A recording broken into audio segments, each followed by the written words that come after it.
तर शिवसेना खासदार संजय राऊत यांनी मुंबई पोलीस आयुक्त देवेन भारती यांना पत्र लिहून ईशान्य मुंबईतील फुटीर खासदार संजय पाटील यांच्यावर कारवाईची मागणी केली आहे। संजय पाटील यांनी आंदोलकांना जाहीरपणे दिलेल्या धमक्यांचा हवाला देत त्यांनी मी याआधी 5 लोकांना ठार केलंय असं धक्कादायक वक्तव्य केल्याचा दावा राऊत यांनी पत्रात केलाय।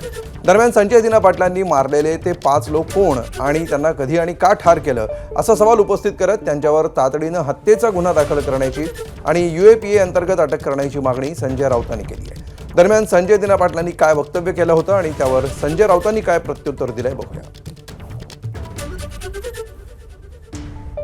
मेरे घर वाले को या किसी को भी टेढ़े नज़र से भी देखा, घर में घुस के एक बार ऐसा ही हुआ था, उनको याद नहीं है।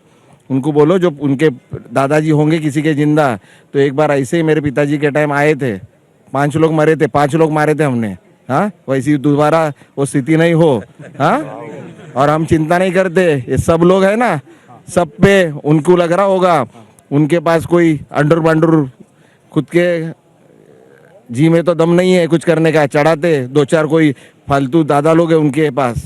हाँ, हमको दादा लोगों की जरूरत नहीं, हम खुद करने वाले लोग हैं, समझा ना। पाकिस्तानवर बॉम्ब टाकताना भारत 100 वेळा विचार करतो।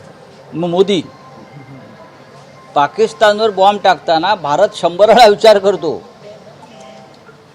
आणि हे म्हणतात मी कार्यकर्त्यांवर म्हणजे माझ्या विरुद्ध आंदोलन करणाऱ्या कार्यकर्त्यांवर बॉम्ब टाक। ते म्हणतात की आंदोलन केलं तर मी तुम्हाला स्मशानात पाठवेन, म्हणजे ठार करेन।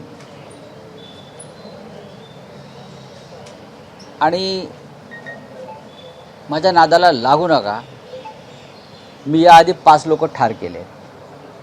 आता हे 5 लोक ठार केले असतील तर ते कोणत्या प्रकरणात त्यांनी ठार केले आहेत, कधी ठार केले आहेत, ते कोण होते, त्यांच्या बॉड्या मिळाल्यात का नाही, रिकवर झाल्यात का नाही त्यावेळेला, हे असं म्हणतायत। तर त्याची चौकशी अत्यंत गांभीर्यानं गृह खात्यानं आणि मुंबई पोलीस आयुक्तांनी केलं पाहिजे। जर बॉम्ब तुमच्याकडे असतील तर बॉम्ब तुम्हाला दिले कोणी, अतिरेक्यांनी दिले का? जर अतिरेक्यांकडून तुमच्याकडे बॉम्ब आले असतील तर दहशतवाद विरोधी पथकाकडे ही केस दिली पाहिजे।